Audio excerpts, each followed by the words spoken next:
ரெண்டு பகுதியிலுமே ஒரே அர்த்தம் தான் சொல்லப்பட்டிருக்கிறது.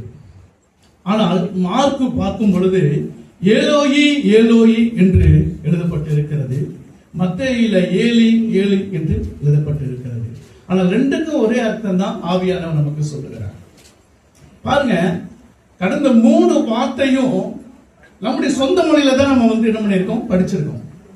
நம்ம மலையாளம் தெரிஞ்சவங்க மலையாளத்துல படிக்கலாம், ஹிந்தி தெரிஞ்சவங்க ஹிந்தியில படிச்சிருப்பாங்க, உருது தெரிஞ்சவங்க உருது மொழியில படிச்சிருக்கலாம், கன்னட மொழி, எந்தெந்த மொழியெல்லாம் நமக்கு தெரியுதோ அந்தந்த மொழியில அந்த வேதாகமத்தில் என்ன பண்ணிருக்குது, 3 வார்த்தைகள், அதுக்கப்புறம் 3 வார்த்தைகள் எழுதப்பட்டிருக்கிறது.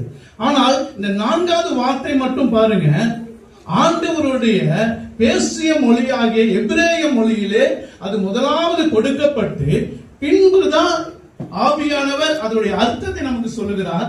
என் தேவனே என் தேவனே ஏன் என்னை கைவிட்டேன் என்று சொல்லி.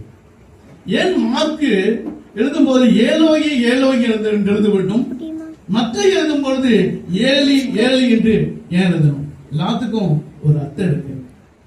யூதர்கள் பொதுவாக பாத்தீங்கன்னா அவர்கள் தேவ பயமுள்ள மனுஷர்கள், கடவுளை முழுமையாக பெயர் சொல்லி அழைக்காத ஒரு இனமுள்ள ஒரு மனுஷர்கள்.